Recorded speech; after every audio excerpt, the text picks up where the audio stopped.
Bien, en la jornada y como cada día martes nos acompaña el profe Gustavo de Martín. Vamos a hablar un poco de filosofía desde los suburbios. No nos movemos de tema, seguimos No. en tema. Venimos diciendo, profe, que bueno, se cambiaron todas las agendas de la semana con la partida del Papa Francisco. ¿Te vas a meter ahí? Sí, por supuesto, por Ujú. supuesto. Es esa noticia que todos sabíamos que iba a acontecer tarde o temprano, porque la salud del Papa estaba muy frágil, pero que no esperábamos nunca, ¿no? Que Ujú. sabíamos que iba a suceder, era inminente, pero no la esperábamos. Obviamente tiene un impacto emocional, emotivo, por muchas razones, en relación a la Argentina, a nuestro país, por cuestiones particulares, con la cultura latinoamericana, y por la cantidad de discursos de alguna manera de ruptura que él introduce en, en el discurso tradicional, clásico, ortodoxo de la Iglesia. Ujú. Creo que nosotros, los argentinos, los Hay latinoamericanos, discurso filosófico en la iglesia, histórico, ¿no? Y absolutamente, ahí en los discursivos absolutamente. también empieza cierta ruptura, como planteas. Absolutamente. La Iglesia Católica, creo que es difícil dimensionar lo que significa la Iglesia Católica eh, desde una perspectiva actual, digamos, ¿no? Es muy difícil porque justamente para poder comprender el rol y el peso que tiene la Iglesia Católica, hay que tener una perspectiva histórica. Ujú. Es decir, hay que mirar la historia con toda la paciencia que hay que tener, porque hay hechos que son muy controvertidos, que han tenido a personajes que participaron de la construcción de esto que llamamos la Iglesia Católica, que es un proceso histórico milenario. Hay hechos controvertidos que muchas veces dominan la interpretación, o sea, son tan poderosos, son tan fuertes que Ujú. terminan llevando a la interpretación hacia un lugar o hacia otro lugar. Lo que es interesante y lo que hay que remarcar, o que por ahí me interesa remarcar a mí, que hemos venido charlando también y charlamos reunión tras reunión, y que, y que tiene que ver con un eje que manejamos en esta columna y que de alguna manera yo llevo en mi vida profesional también, ¿no? Tiene que ver con esto que llamamos Occidente, la construcción de esa unidad cultural que llamamos Occidente, que es sumamente diversa, ¿no es cierto? ¿Qué lugar tiene en esa construcción del occidental la Iglesia Católica? Y cuando sumamos estas dos cosas, ¿no? Pensar Occidente como una unidad cultural y pensarla históricamente, bueno, la Iglesia Católica es el núcleo central. Ujú. Es el núcleo central. Tiene doctrinas con las cuales y contra las cuales acordamos y discutimos, pero siempre es una medida, Ujú. es una unidad de medida, un estándar que nosotros tenemos que medir, tenemos que contraponer otras formas de pensamiento, y la Iglesia Católica está siempre ahí mediando entre todos los conflictos, ¿no es cierto? Hay que ser claros con esto, y voy a hacerlo absolutamente sintético y después se puede discutir. La Iglesia Católica es la heredera del Imperio Romano. Cuando el Imperio Romano este, renuncia al dominio territorial de Europa y del mundo y todos sus dominios, la Iglesia Católica asume un control, porque es una institución de control, asume un control ideológico Ujú. de esos territorios y crea una red de alianzas territoriales estratégicas con familias de cada uno de los lugares hacia donde llega. Y ahí comienza la Edad Media, digamos. No comienza ahí exactamente porque el proyecto es de Constantino. El proyecto político de Constantino, ¿dónde está la cámara? El proyecto político de Constantino es el más exitoso de nuestro tiempo, digamos, ¿no? Y justamente se funda en la fusión cultural. Ujú. La Iglesia Católica tiene eso una y otra vez a lo largo de su historia, si bien ha tenido periodos de mucha cerrazón, hay una apertura justamente a partir de tal vez de la emergencia de los jesuitas, de Ignacio de Loyola, un personaje clave, nacido en 1491, es decir, justo en el mismo momento en que España está Ujú. Casi llegando llegando acá. Ujú. a América, nace Ignacio de Loyola, un personaje, una vida espectacular, increíble, místico, que comprende muy bien su tiempo y de alguna manera, más allá de su mística, asume un rol naturalista científico, es precientífico, ¿no es cierto? Ignacio de Loyola va a ser entonces muy importante, crea una orden para continuar con esta tradición de fusión cultural. ¿Qué hace la Iglesia Católica como estrategia de dispersión del poder, de estrategia de expansión del poder? Asume la cultura local, la interpreta, la entiende, la acompaña y en algún momento determinado cambia los ritos. Ahí donde hay un rito de la cultura local, la Iglesia Católica crea un rito nuevo con la liturgia propia y con el discurso propio.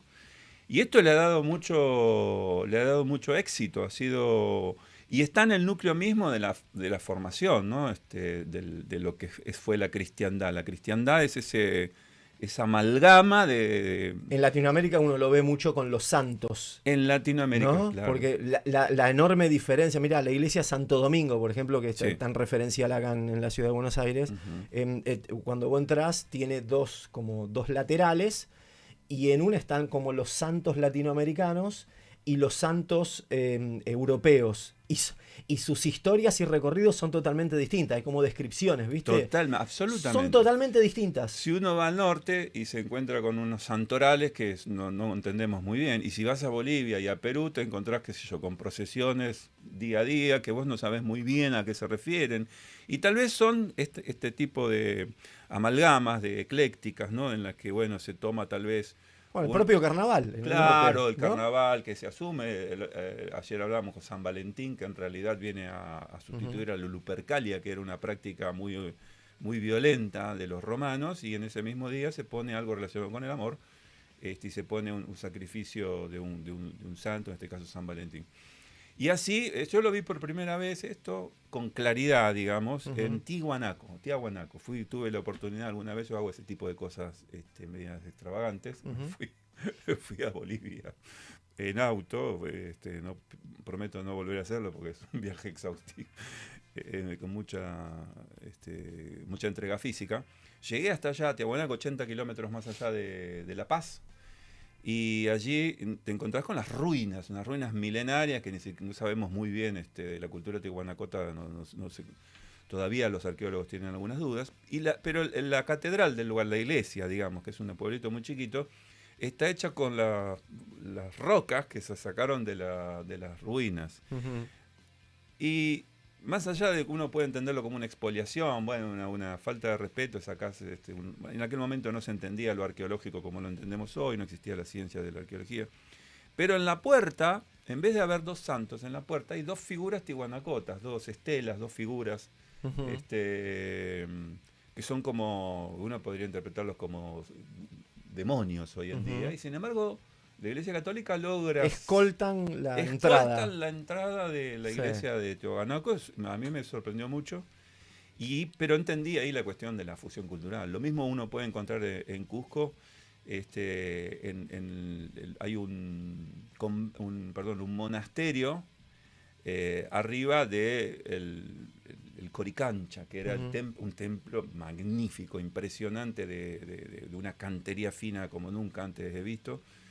Y arriba tenés sobre lo que sería el techo del Coricancha, tenés los cimientos de una iglesia y de un monasterio.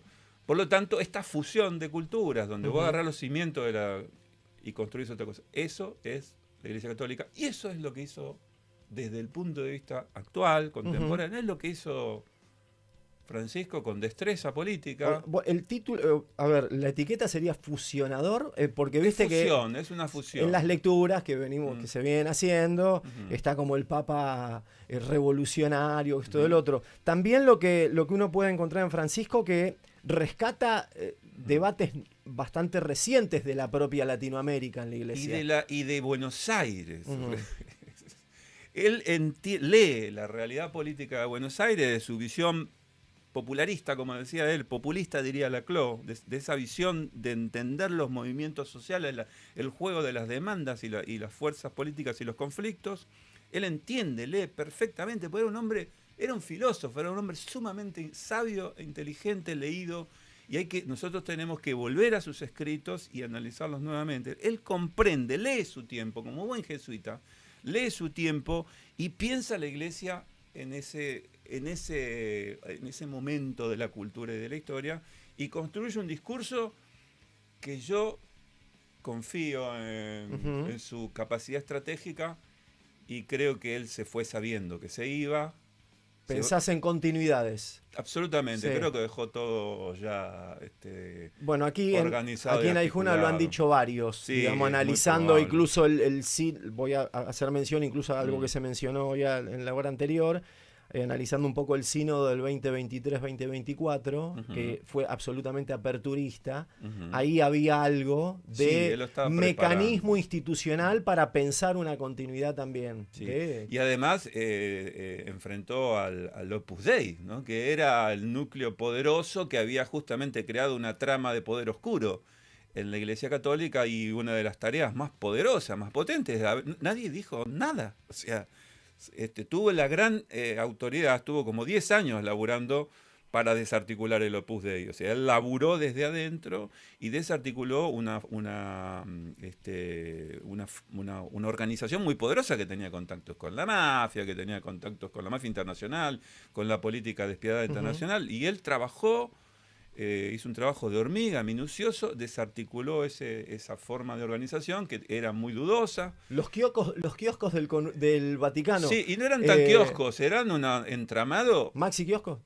Claro, eran un entramado. No, porque estuve escuchando esa lectura también en estas horas. Y por otra parte, bueno, entonces esa es la labor política que él hizo hacia adentro de la Iglesia, que fue muy potente, y ha dejado una nueva ideología planteada, ¿no? Que es la ideología que surge de la filosofía de la liberación. Él estudió con Escanone, he tenido la fortuna de conocer, y con varios filósofos de la filosofía de la liberación, que son latinoamericanos, que no entienden el concepto de libertad como algo fijo, estable, o como un ser como una esencia de los seres humanos, sino como un proceso de emancipación. Ellos hablan de la liberación, no hablan de la libertad. La liberación es un proceso emancipatorio y de construcción de autonomía consensuada, una autonomía que se logra a partir del trabajo político, porque entendemos que somos una sociedad y que estamos todos unidos de manera irrenunciable. Entonces, creo que se ha ido una gran persona que se ha ido físicamente, porque su legado creo que va a continuar entre nosotros. Lo vamos a pensar, lo vamos a discutir, lo vamos a charlar. Ha dejado y se va a construir en torno a él una figura memorable, digamos, porque la verdad que más allá de estas discrepancias que hubo entre cierto sector de la vida política, fundamentalmente creo que la Cámpora fue que en un principio hubo algunas resistencias. Él tuvo algunas discusiones cuando era obispo, era un obispo muy presente, muy más allá de eso, que creo que en algún punto quedó aclarado esas acusaciones. Creo que como siempre sucede, el tiempo borra las heridas, el tiempo va borrando los matices controversiales, y va apareciendo una figura de un tamaño que los argentinos todavía no dimensionamos. Sí, probablemente el argentino más importante de la historia. El jefe, no solamente de la Iglesia, sino el jefe de Occidente.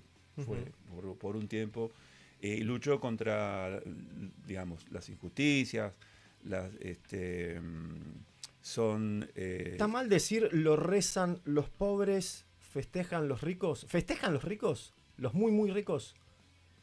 Bueno, es por ahí apresurado hacer esta lectura, pero sí hay algo, por supuesto que hay un punto de vista clasista en la visión de lo político de Francisco. Francisco era un papa que entendía que existían las clases y que las clases estaban en conflicto porque ahí había una desigualdad que lo provocaba el capitalismo. Claramente, él lo dice. A mí me sorprendió mucho, a mí me convence. El capital financiero, a mí me convence, también hizo esa distinción, totalmente, ¿no? Totalmente. Era un tipo que tenía una lectura muy clara de nuestra actualidad. Y a mí me convence en Bolivia. Apenas él asume, da unos discursos en Bolivia, en Paraguay, si no me equivoco, y va a Brasil también. En Brasil es donde dice hagan lío. Los discursos de Bolivia y de Paraguay, viste, hace 10 años atrás, yo, a ver, claro, no nuestra situación política siempre en medio de disputas, y dije, wow, retomó la agenda ambiental, un papa que totalmente innovador en ese sentido, en aquel momento, 2003. Él toma la agenda ambiental, yo en ese momento estaba justamente muy ligado al desarrollo sustentable, estudiando y participando de equipos, y dije, wow, acá hay algo que es nuevo. Y luego retoma toda la defensa de las minorías, esto que en el ámbito de la necropolítica, si recuerdan a Bembe, se habla del cuarto mundo, ese mundo invisibilizado, que no es el tercer mundo, es el cuarto mundo que está dentro del primer mundo y que es invisibilizado, y que se manifiesta, los conflictos más duros se manifiestan ahora, y se vienen manifestando con la crisis de los inmigrantes, ¿no? Miles y miles de personas han fallecido cruzando el Mediterráneo, de África, es una situación, la cuestión de Siria, y él siempre estuvo presente, ahora ha levantado la voz con firmeza contra el genocidio que se está produciendo, brutal que se está produciendo en Gaza, en Palestina, y él ha levantado con firmeza y con valentía las banderas de la defensa de la visión humana. Entonces, Francisco, tenemos que repensarlo, reconstruirlo, y seguramente su figura irá creciendo con el tiempo y se transformará. Entenderemos nosotros con nuestra pequeña circunstancia política, y a su vez con ese gigantesco, monumental y oprobioso egoísmo que tenemos los argentinos. Pensemos en eso. Francisco, por arriba de todos nosotros, nos dejará un ejemplo. Gustavo de Martín, filosofía desde los suburbios, que también te va a permitir a pensar y a reflexionar sobre el Papa Francisco. Cruce. Cadena con Urbana de Comunicación y Cultura.